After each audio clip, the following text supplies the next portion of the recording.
When Tunde and Miriam first married, their neighbors used to say they were the quiet couple. No loud parties, no late night fights, no drama, just quiet. But quiet can hide many things. Miriam learns the first rule of her marriage: don't ask too many questions. The first time he shouted, it was about salt. The food is too salty. Do you even taste what you cook?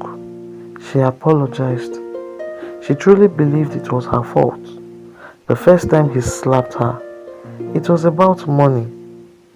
You finished the data again. Do you think money grows on trees?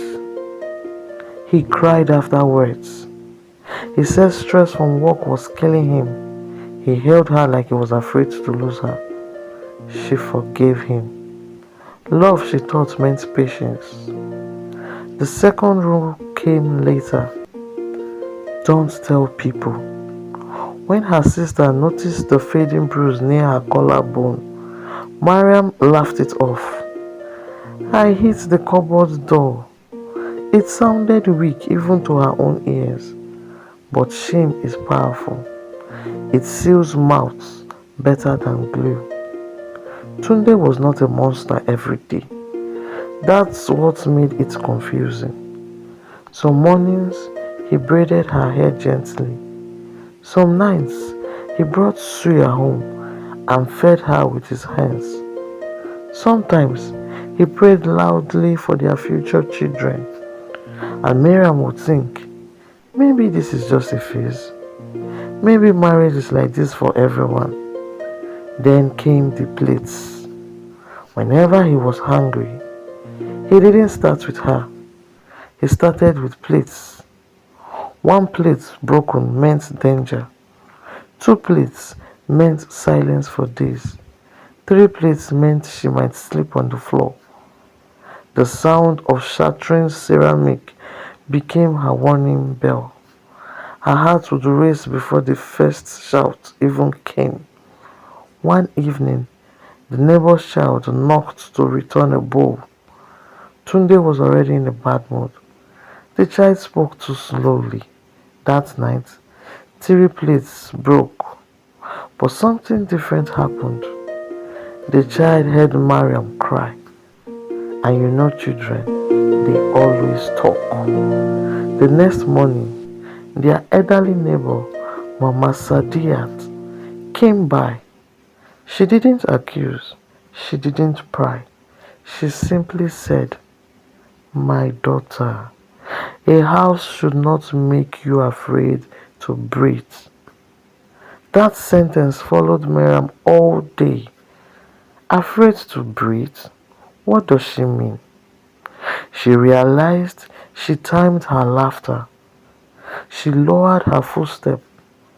She measured her words. She was not leaving. She was managing danger. The turning point was small. Not a big fight. Not blood. Not the police.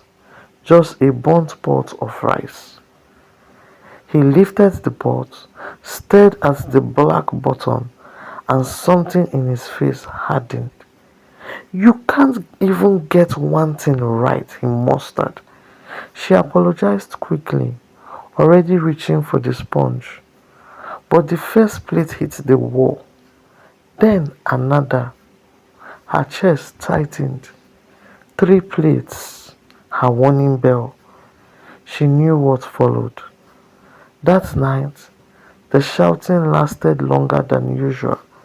The neighbors increased their TV volume. The walls absorbed the rest. Later, when the house went quiet, Mariam sat on the kitchen floor, pieces of broken ceramic near her feet. Her phone was in her hand. Mama Sadia's word echoed in her head. A house should not make you afraid to breathe. Her sister's number was on the screen. All she needed was one call. Just one. From the bedroom, Tunde's voice came, calm like nothing had happened. Miriam, bring me water. Her finger hovered over the phone button. She looked at the door, then at her phone, then at the broken plates. Slowly, she locked the screen. She stood up, wiped her tears, picked up a cup, and walked to the bedroom. That night, she laid awake beside him, staring at the ceiling. Her eyes were open, her mind was loud. Outside, a plate seller passed, clanging his wares together. The sound made her heart jump. She realized something. In this house, even ordinary sounds had become warnings.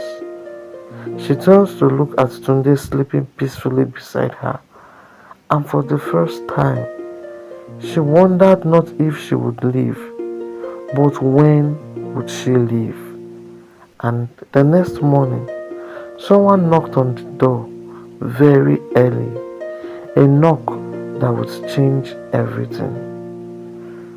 For the continuation of this film,